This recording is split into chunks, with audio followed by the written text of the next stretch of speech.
বঙ্গোপসাগরের তলদেশে ঘুমিয়ে আছে বিশাল সম্পদ, তেল, গ্যাস, খনিজ। দশকের পর দশক ধরে এই সম্পদের দিকে চোখ রেখেছে প্রতিবেশী দেশগুলো। কিন্তু এবার বাংলাদেশ নিজেই হাত বাড়াচ্ছে সেই সম্পদের দিকে। তিনটি কূপ খনন, বিশাল বিনিয়োগ আর নতুন জ্বালানি ভবিষ্যতের স্বপ্ন। আজকের ভিডিওতে আমরা জানব এই উদ্যোগের পুরো গল্প। আসসালামু আলাইকুম, আমি খন্দকার ইসলাম, স্বাগতম বর্তমান বাংলায়। বাংলাদেশ একটি ছোট দেশ হতে পারে, কিন্তু এর ভূগর্ভে এবং সমুদ্রের তলদেশে যে সম্পদ লুকিয়ে আছে তা এই দেশের ভবিষ্যৎ বদলে দিতে পারে। দীর্ঘদিন ধরে বাংলাদেশের জ্বালানি সংকট চলছে। বিদ্যুৎ উৎপাদনে গ্যাসের ঘাটতি, শিল্প খাতে জ্বালানির অভাব, এই সমস্যাগুলো এখন দেশের অর্থনীতিকে সরাসরি আঘাত করছে। এই সংকট মেটাতে সরকার এবার নিয়েছে একটি সাহসী সিদ্ধান্ত: গভীর স্তরে অনুসন্ধান চালিয়ে নিজেদের তেল ও গ্যাস নিজেরাই তোলা। বঙ্গোপসাগরের তলদেশে বিশাল তেল, গ্যাস ও খনিজ সম্পদের সম্ভাবনার কথা আন্তর্জাতিক মহল অনেক আগে থেকেই জানে। ভারত বহুদিন ধরে এই সম্পদে আগ্রহী। আঞ্চলিক অংশীদারিত্বের নাম করে তারা বাংলাদেশের সাথে যৌথ অনুসন্ধানের প্রস্তাব দিয়ে আসছিল। কিন্তু বাস্তবে সেই অংশীদারিত্বের সুবিধা কার হতো, বাংলাদেশের নাকি ভারতের? সেই প্রশ্ন সবসময়ই থেকে গেছে। এবার পরিস্থিতি বদলেছে। ভারতকে পাশ কাটিয়ে বাংলাদেশ নিজেই উদ্যোগ নিচ্ছে, নিজের সম্পদ নিজের হাতে তোলার সিদ্ধান্ত। এটি শুধু একটি জ্বালানি প্রকল্প নয়, এটি একটি রাজনৈতিক ও অর্থনৈতিক স্বাধীনতার বার্তাও বটে। সরকার তিনটি কূপ খননের অনুমোদন দিয়েছে। এর মধ্যে দুটি গ্যাস কূপ এবং একটি তেল কূপ। এই কূপগুলো বাংলাদেশের গভীর সমুদ্র এবং স্থলভাগের গভীর স্তরে খনন করা হবে।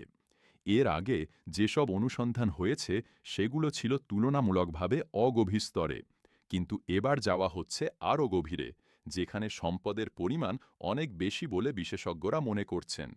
গ্যাস কূপ দুটি থেকে প্রাকৃতিক গ্যাস উত্তোলন করা হবে, যা সরাসরি জাতীয় গ্রিডে যুক্ত হবে। আর তেল কূপটি থেকে সফলভাবে তেল পাওয়া গেলে বাংলাদেশের জ্বালানি আমদানির ওপর নির্ভরতা উল্লেখযোগ্যভাবে কমে আসবে। এই তিনটি কূপ খনন প্রকল্পে সরকারের বিনিয়োগ হবে বিশাল। গভীর স্তরের অনুসন্ধান কাজ অত্যন্ত ব্যয়বহুল। বিশেষ যন্ত্রপাতি, বিদেশি বিশেষজ্ঞ এবং দীর্ঘ সময়ের প্রযুক্তিগত কাজ এতে যুক্ত। বাংলাদেশ পেট্রোলিয়াম কর্পোরেশন এবং বাপেক্স এই প্রকল্পের নেতৃত্ব দিচ্ছে। প্রয়োজনে বিদেশি কোম্পানির সাথে যৌথ বিনিয়োগেরও সুযোগ রাখা হয়েছে। তবে এবার শর্ত পরিষ্কার: মূল নিয়ন্ত্রণ থাকবে বাংলাদেশের হাতে। এই বিনিয়োগ যদি সফল হয়, তাহলে দীর্ঘমেয়াদে এটি হবে বাংলাদেশের ইতিহাসের সবচেয়ে লাভজনক সরকারি বিনিয়োগ।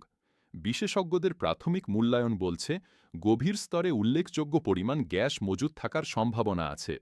বাংলাদেশে বর্তমানে দৈনিক গ্যাসের চাহিদা প্রায় ৩,০০০ মিলিয়ন ঘনফুটের বেশি, কিন্তু উৎপাদন তার অনেক নিচে। এই ঘাটতি পূরণে নতুন কূপগুলো গুরুত্বপূর্ণ ভূমিকা রাখতে পারে। তেলের ক্ষেত্রে বাংলাদেশ এখনও সম্পূর্ণ আমদানি নির্ভর। দেশে প্রতিদিন যে তেল পোড়ানো হয় তার পুরোটাই আসে বিদেশ থেকে। একটি সফল তেলকূপ এই চিত্র বদলাতে না পারলেও অন্তত একটি শুরু হবে। আর শুরু থেকেই তৈরি হতে পারে বড় সম্ভাবনার দরজা।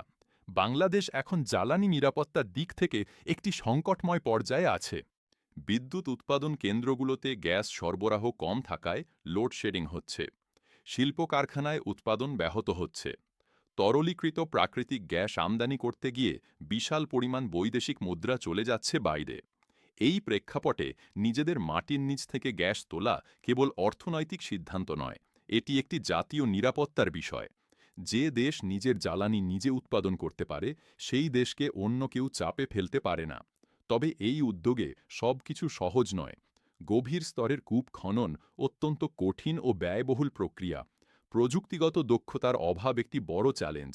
বাপেক্সের নিজস্ব সক্ষমতা বাড়ানো না গেলে বিদেশি কোম্পানির ওপর নির্ভরশীলতা থেকে যাবে। এছাড়া পরিবেশগত ঝুঁকিও আছে। সমুদ্রের গভীরে অনুসন্ধানের সময় যে কোনো দুর্ঘটনা বড় ক্ষতির কারণ হতে পারে। কূপ খনন থেকে শুরু করে বাণিজ্যিক উৎপাদন পর্যন্ত পৌঁছাতে বছরের পর বছর লেগে যায়। তাই এই উদ্যোগের ফলাফল রাতারাতি আসবে না।